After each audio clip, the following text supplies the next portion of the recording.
One thing you might not know about me is I've been a fan of using business valuation as a metric, as a measure for measuring operational performance in a business, probably 25 years. But for smaller companies, lower middle market companies, I really found that it wasn't real practical to use business valuation as a metric on a monthly or quarterly basis. It just took too much effort, and so never really saw it implemented in smaller companies. Not too long ago, I met with Ray. Ray has a pigging company, and if you're not familiar with the oil field and pipelines, pigs are what you run through a pipeline to clean it and do maintenance. And so there's a certain amount of customization, so there's some complexity in the selling. So his team has salespeople, they've got customer support, there's operations as well as administration, finance. So he's got different people in his organization. And how does he measure the value add?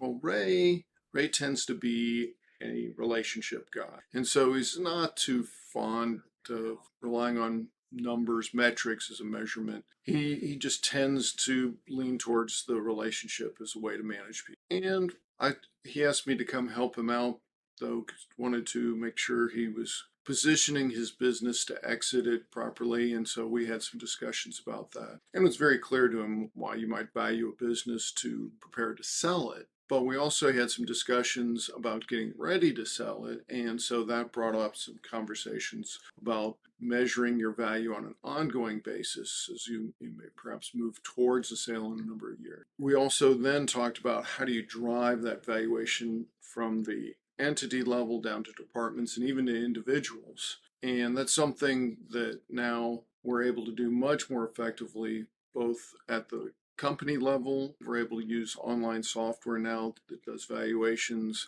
much quicker, easier, more cost effective, brings in comparable valuations from other transactions, as well as you can update it with your own numbers as you update your financials either monthly or quarterly. And so you can just see the impact. So Ray can now see the impact at the company level of, if he makes a big sale, but it's a small margin, what does that do to his value, as opposed to, pushing for a higher value and taking, a smaller sale. So helped him really understand how that valuation played out at the corporate level.